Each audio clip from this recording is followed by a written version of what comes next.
पक्षाचं कधी बघितलं नाही त्यांनी. फॅमिलीतला दादा हे सगळ्यांचे दादा होते. काय नाही, स्पीचलेस, खऱ्या अर्थाने दादा, राजकारणातला दादा, फॅमिलीतला दादा. कोणताही राजकारणी त्यांच्याबद्दल भरभरूनच बोलू शकतो.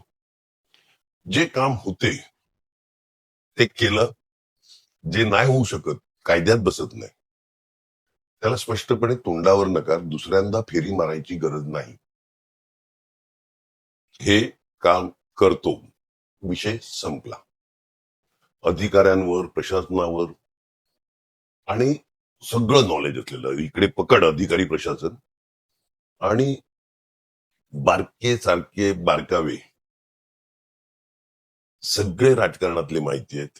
कोणत्या नियमात काय बसवता येईल, काय नाही बसवता येणार. सगळ्यांचे दादा होते. खऱ्या अर्थाने माझ्या या कारकिर्दीमध्ये जे काही मनाला चटका लावून जाणारे होते ना, 1, 2, 3 नेते, त्यातलं अजितदादांचं वरचं स्थान होतं. स्पष्ट पण प्रेमळ.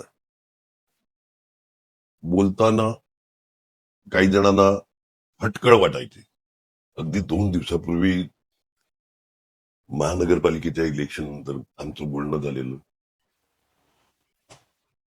दादा कामं लागतील, मदत लागेल, जितेंद्रजी 100%.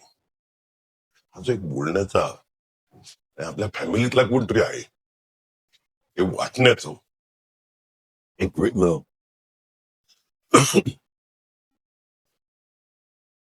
राजकारणाच्या पलीकडे होत माणूस होता.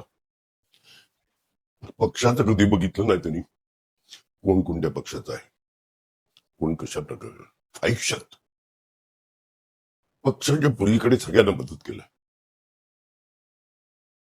खऱ्या अर्थाने दादा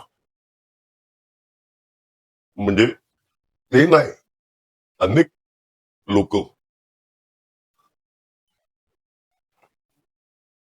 सगळ्यांना आधार होता दादा या नावाचा.